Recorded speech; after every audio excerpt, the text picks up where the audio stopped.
बच्चों, पिछले वीडियोस में हमने जाना कि भारत ने कैसे विकास की चुनौती से निपटा। विकास की चुनौती के अंतर्गत इस नियोजन के राह में भारत के सामने कौन कौन सी कठिनाइयाँ आई और कैसे उन कठिनाइयों का, उन परेशानियों का, उन समस्याओं का समाधान निकाला गया। तो अब वक्त हो चला है इस अध्याय की प्रश्नावली की ओर बढ़ने का। तो चलिए चलते हैं और लेते हैं इस अध्याय के प्रश्नोत्तर। प्रश्न संख्या 1, बॉम्बे प्लान के बारे में निम्नलिखित में से कौन सा बयान सही नहीं है? जो बयान गलत है वो हमें बताना है। तो क्या क्या बयान दिए हुए हैं कि यह भारत के आर्थिक भविष्य को एक ब्लूप्रिंट था। तो ये बयान गलत है। बॉम्बे प्लान के बारे में ये भारत के आर्थिक भविष्य का एक ब्लूप्रिंट नहीं था।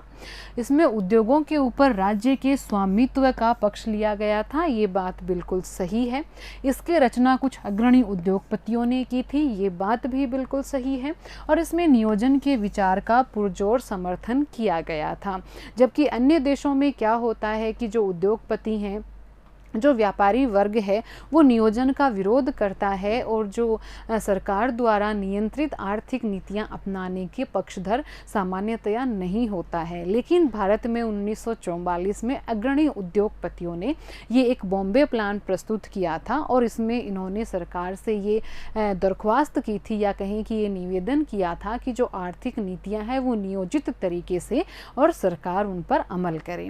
क्वेश्चन नंबर 2 कि भारत ने शुरुआती दौर में विकास की जो नीति अपनाई उसमें निम्नलिखित में से कौन सा विचार शामिल नहीं था? बात शुरुआती दौर की है, तो शुरुआती दौर में भारत ने जो विकास की नीति अपनाई उसमें नियोजन का विचार बिल्कुल शामिल था, क्योंकि भारत ने नियोजित तरीके से विकास के पथ को अपनाया था। उदारीकरण का विचार उसमें शामिल नहीं था, इसलिए अपना आंसर हो जाएगा उदारीकरण। प्रश्न संख्या 3 लेते हैं। भारत ने नियोजित अर्थव्यवस्था चलाने का विचार कहाँ से ग्रहण किया था? देखिए, बॉम्बे प्लान से, सोवियत खेमे के देशों के अनुभव से, समाज के बारे में गांधीवादी विचार से और किसान संगठनों की मांग से। तो उसमें ये चारों ही आएंगे। इसका आंसर होगा उपयुक्त सभी। इन चारों से ही भारत ने नियोजित अर्थव्यवस्था चलाने का जो ये विचार है वो ग्रहण किया था। प्रश्न संख्या 4, निम्नलिखित का मेल करें। यहाँ अपन को एक सूची दी हुई है हमें, और यहाँ एक और सूची हमें दी हुई है, हमें इनका मिलान करना है।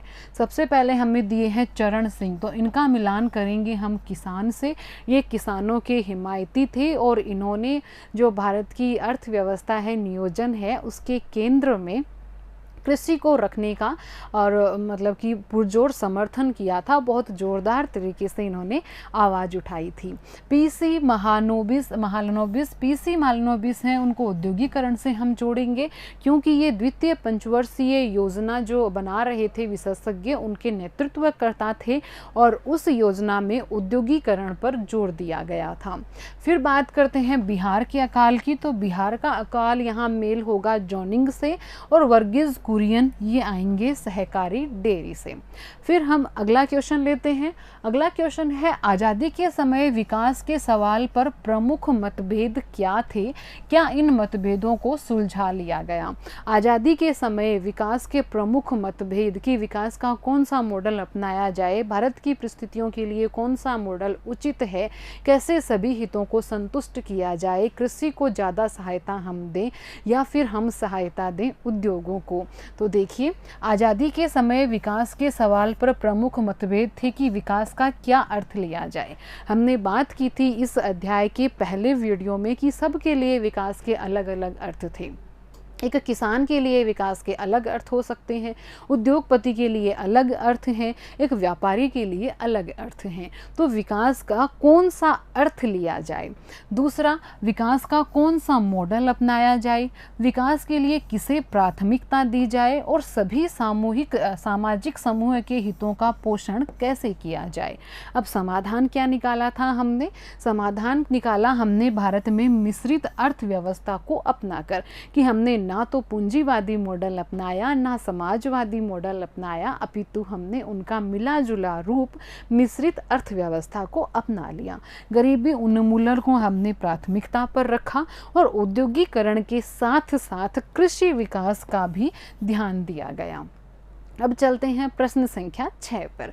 प्रश्न 6 हमसे पूछ रहा है कि पहली पंचवर्षीय योजना का किस चीज पर सबसे ज़्यादा जोर था। दूसरी पंचवर्षीय योजना पहली से किन अर्थों में अलग थी।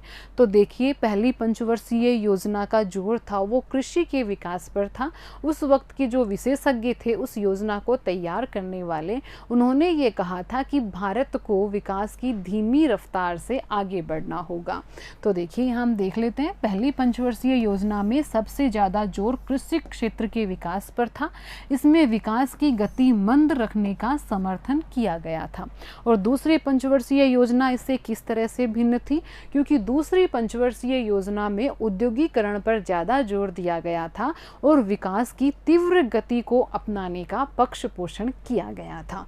तो देखिए, दूसरी पंचवर्षीय योजना में औद्योगिकरण के माध्यम से तीव्र विकास को अपनाया गया था। तो इस तरह से ये दोनों पंचवर्षीय योजनाएं एक दूसरे से भिन्न थी। क्वेश्चन नंबर 7, हरित क्रांति क्या थी। हरित क्रांति के 2 सकारात्मक और 2 नकारात्मक परिणामों का हमें उल्लेख करना है। तो देखिए, सरकार द्वारा किसानों को उच्च गुणवत्ता के बीज, उर्वरक, कीटनाशक और बेहतर सिंचाई सुविधा बड़े अनुदानित मूल्य पर उपलब्ध करवाई गई थी। इससे खाद्यान्न में इजाफा हुआ था, खाद्यान्न के उत्पादन में, और इसे ही हम हरित क्रांति के नाम से जानते हैं। इसके 2 सकारात्मक परिणाम देख लेते हैं कि खाद्यान्न में भारत आत्मनिर्भरता की ओर बढ़ा और मध्यम श्रेणी के भू स्वामित्व वाले किसानों का उभार हुआ। नकारात्मक परिणाम क्या रहे कि देश के अलग अलग इलाकों के बीच ध्रुवीकरण तेज हुआ। मतलब कि जो इसका फायदा था वो देश के कुछ हिस्सों को ही, जैसे कि उत्तर प्रदेश, पंजाब, हरियाणा, इनके कुछ हिस्सों को ही मिल पाया। और हरित क्रांति का प्रभाव था वो सीमित फसलों पर ही हुआ, केवल गेहूं की उपज पर ही इसका विशेष तौर पर प्रभाव हम मान सकते हैं।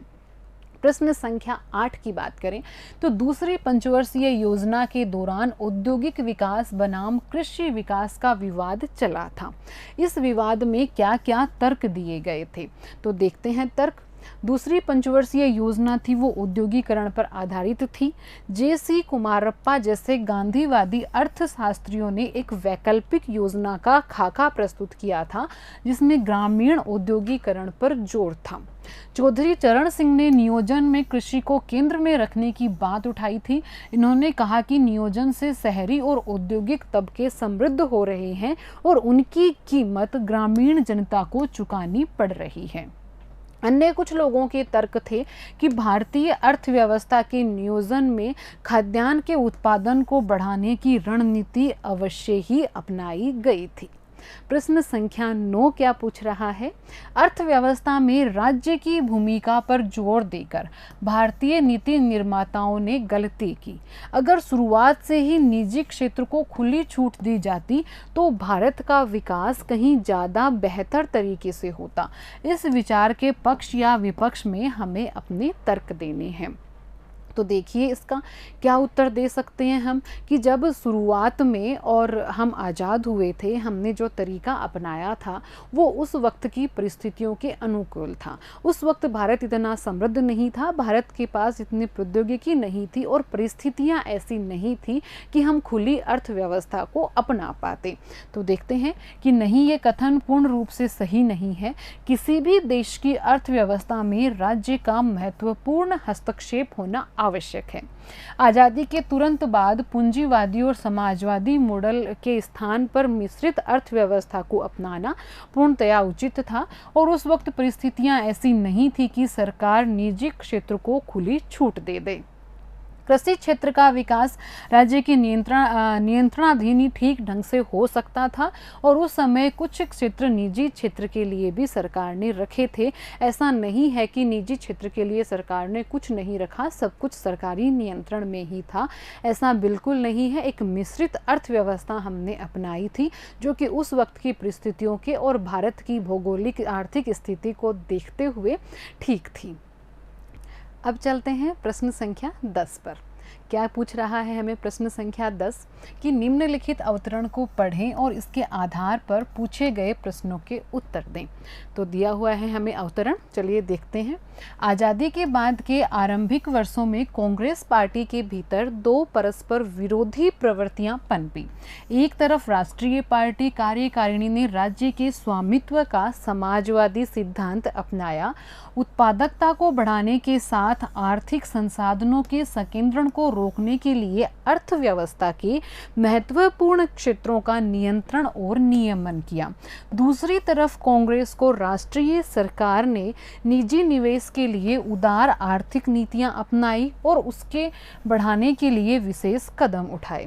इसे उत्पादन में अधिकतम वृद्धि को अकेली कसौटी पर जायज ठहराया गया। तो अब प्रश्न क्या है? पहला प्रश्न है कि यहाँ लेखक किस अंतर्विरोध की चर्चा कर रहा है? ऐसे अंतर्विरोध के राजनीतिक परिणाम क्या होंगे? दूसरा प्रश्न, अगर लेखक की बात सही है तो फिर बताएं कि कांग्रेस इस नीति पर क्यों चल रही थी, क्या इसका संबंध विपक्षी दलों से था? और तीसरा प्रश्न, क्या कांग्रेस पार्टी के केंद्रीय नेतृत्व और इसके प्रांतीय नेताओं के बीच कोई अंतर्विरोध था? तो चलिए देख लेते हैं इसका आंसर।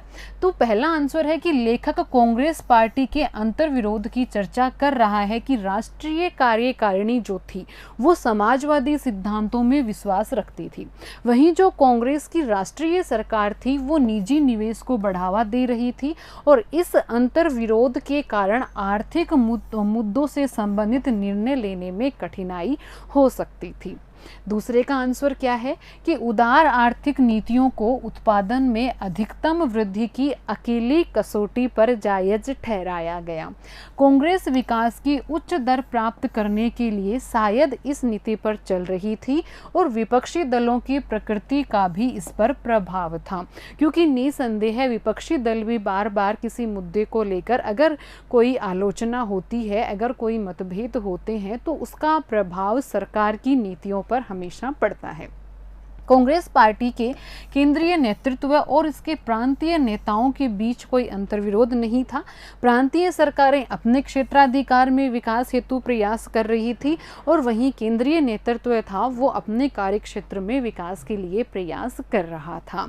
तो बच्चों, ये था हमारा अध्याय जिसमें हमने ये जाना कि किस तरह से भारत ने जो विकास की चुनौती उसके सामने आई थी, एक नव सृजित राष्ट्र, एक नव उद्भव राष्ट्र जिसने की सैकड़ों सालों की गुलामी के बाद एक लोकतंत्रात्मक शासन प्रणाली की शुरुआत की थी। वहाँ जो भारत के सामने थी विकास की चुनौती, बड़े ही अच्छे तरीके से, एक नियोजित तरीके से भारत ने इस चुनौती का सामना किया और बाद में कहें कि हम साल दर साल हम प्रगति के पथ पर आगे बढ़े और हम आज के परिप्रेक्ष्य में देखें तो भारत ने उस दिन से लेकर आज तक काफ़ी प्रगति और काफ़ी विकास किया। तो आज इस विकास के हम जिस राह पर खड़े हैं, जिस मोड़ पर खड़े हैं, जिस पायदान पर हम पहुँचे हैं, कहीं ना कहीं उन शुरुआती नीतियों का इसमें एक अपना योगदान है।